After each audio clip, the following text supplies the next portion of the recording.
Assalamu alaikum wa rahmatullahi wa barakatuh.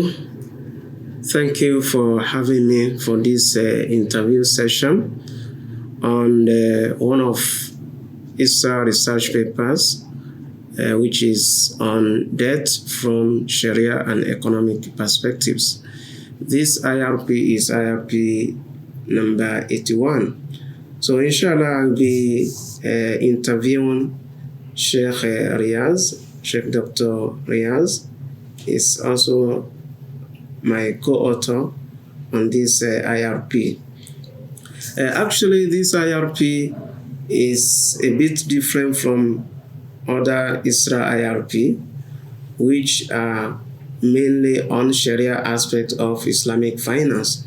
But this IRP take another step by looking at debt not from just a Sharia perspective, but from economic perspective.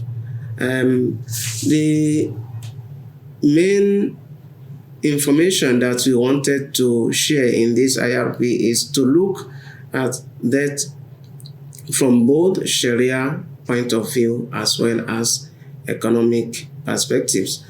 And because without taking time, so I would like to just ask my colleagues about what do you see from FICU perspective with regard to a debt? Okay, well, that's a big question.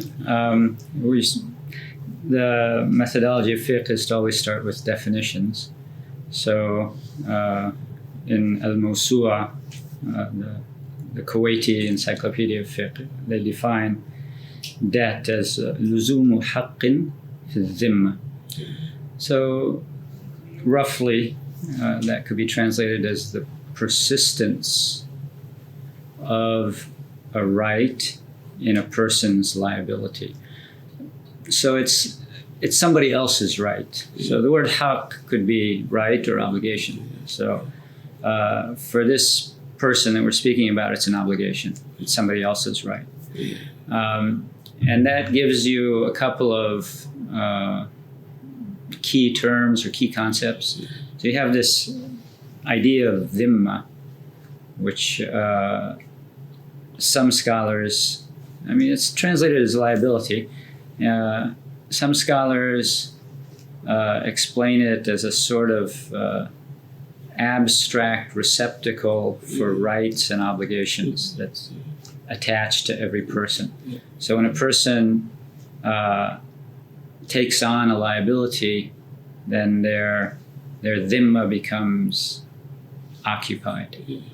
And so this idea also is, it's very important that you have this idea of persistence. So the Prophet ﷺ, if he was asked to perform the funeral prayer for somebody, he would ask, does he owe any debts? So if he did owe debts, he would not lead the prayer for them. He would ask someone else to lead the prayer, just to show the seriousness of leaving this life owing debt. So debt can only, from a Sharia perspective, debt can only be extinguished by paying it off or by the right holder absolving the debtor.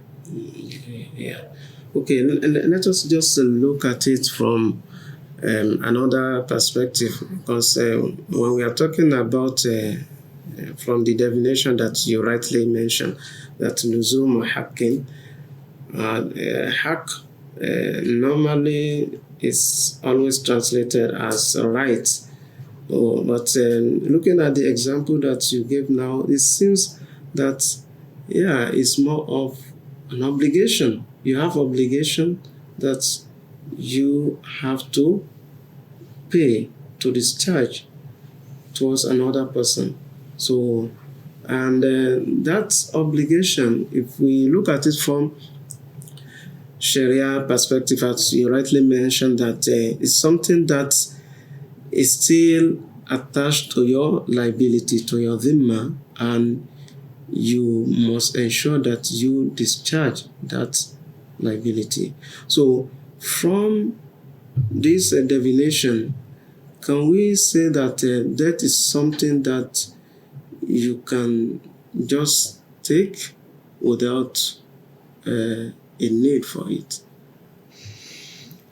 Well, probably a sort of a capsule answer would be it's not advisable. Yeah. So with any, there's a lot of things where the whole range of Sharia rulings apply to something as generic as debt. There are certain situations where it would be obligatory, certain situations where it would be prohibited, and everything in between. So if you take on debt when you don't need to, you're kind of endangering your status in the hereafter if you leave this life without having paid it off. So you should think twice before taking on a debt liability. Don't forget to keep watching. We'll have more installments from this series, Inside Islamic Finance, posted from time to time on the iFikr website.